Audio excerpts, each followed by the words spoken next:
Destiny has fundamentally shifted with Forsaken, and I think that what you're going to see from now on is a lot of the philosophies that we learned and demonstrated are going to be carried forward. New pursuits, pinnacle activities, raids, new weapons, and more power to go after. And that's what the seasons and the annual pass are about. Every time you log in for the reset on Tuesday, something's happening in the world that's changing. It's going to be like a little advent calendar where you're unwrapping the little gifts underneath the tree, not knowing exactly what's in them.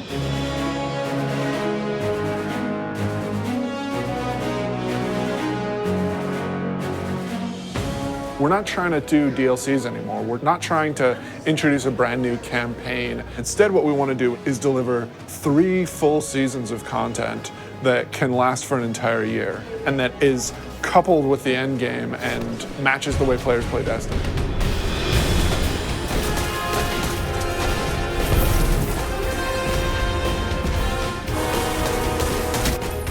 We're taking a really different approach this time around. We're changing that paradigm a lot. We're changing because of the player feedback. We're changing because of the reception to Dreaming City. And we're changing because players want to be able to experience the game, not just in day one feast mode. They want that buffet to last throughout the year and give them reasons to keep coming back. For Forsaken, the quote was like, it's an end game with a campaign, not a campaign with an end game. And we are definitely like adding to the end game.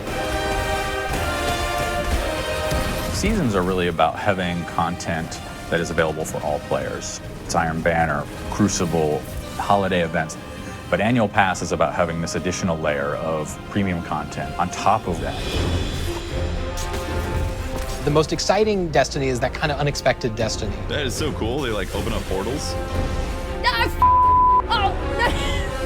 We had secrets in Forsaken, and now we want to do more secrets. We can't talk about those, otherwise They're they not wouldn't secret be that anymore. So the nature of trying to surprise people is that sometimes you're going to land things and sometimes you're not. The Forsaken Annual Pass is about continuing to like take those chances and take those risks and trying to surprise people with the different ways that we're going to deliver content. Dude, this is awesome. It's tasty, nutritious, and delicious. It is dead taken.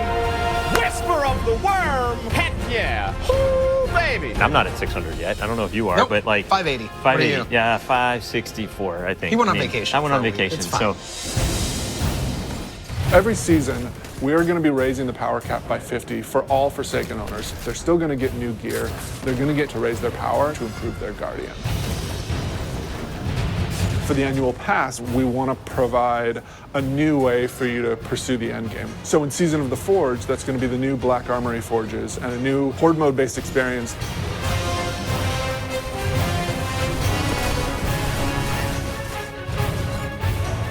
In Joker's Wild, Season of the Drifter, that's going to be new Pinnacle Gambit activities that you can play with your friends.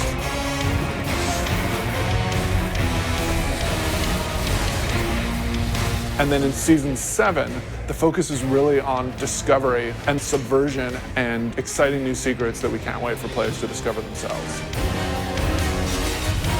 But the annual pass really starts going in earnest in December. That's going to be when you're going to discover the Black Armory. You are not welcome here, Guardian. Ada is representing the Black Armory, a faction that you've never heard of before. The Black Armory is all about mystery. They're all about being the ultimate weapon crafters. Ada has been keeping the secrets of the Black Armory since the Golden Age, trying to keep them away from Prying eyes of the Vanguard. keep them away from the prying eyes of the Vanguard. She doesn't really trust Guardians, but some of the secrets have been lost even to her. She needs you to go out into the world and hunt down each forge. Reclaim it, reignite it, and build out the arsenal even further. You will have to push back waves of enemies so that you can actually get your components into the forge and manufacture your weapon yourself. You're the blacksmith, and you're forging those weapons. It's like sci-fi meets magic. We've heard players asking for matchmaking and activities. This new Forge activity delivers on that. We're trying to address the challenge with like Escalation Protocol and Blind Well, where we know you want to play with people, you want to matchmake with them, and so this is our first step into solving that problem. The Black Armory is these lost craftsmen who develop these special weapons that from founders we haven't seen before, all coming from the Norse and Japanese and French family lines. There's 3 families that were involved in the Black Armory. You can definitely feel the theming in those weapons and the backstories and how they came to be and the roles that they perform.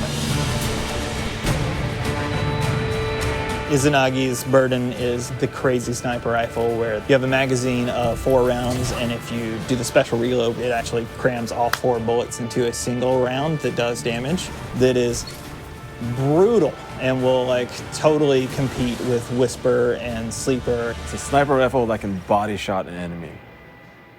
That's all I need to say.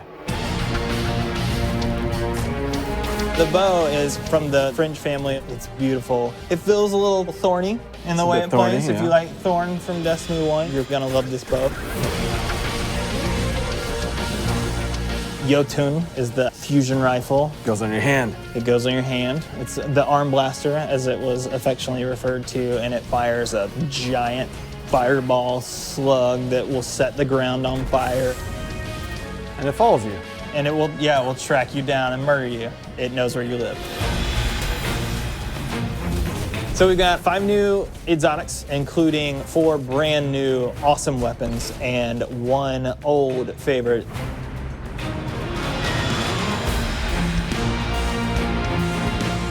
We have new legendaries, including the returning archetype of the machine gun. And then we've got a bunch of new weapon mods for you to configure. And we have new perks that basically you have more options within columns. You have more options within columns. If I had like Rampage and then Dragonfly, I could choose to pick between them. Yeah, you can choose. You can choose. In Black Armory, it's about new weapons, new activities, and doing all the pursuits to get more powerful to go into the raid. We're gonna mix it up. We're gonna go in the city. Like, we've never done anything like that before, and it's awesome. And you drop straight into this old part of the city that you haven't ever been in because it's been off limits. It's about the unexpected. It's got vehicles. It's different in a very refreshing way. It's a throwback to Wrath of the Machine style combat. It's much more focused on high action, high adrenaline. Keep the throttle pegged. That would be my my advice. We really don't want to be a box product that you think of as being on a disc. We want to be a world that evolves and changes over time. Anytime you try something new, it's going to be uncomfortable, it's going to be scary, but we got to forge ahead. Like, the world's changing, games are changing, it's time to set a new course. Yeah. We don't want to play it safe. We want to take risks, and we want to have this annual pass explore some of these areas that we haven't done before. We think that started with Forsaken, and we liked what we did, and we want more of it.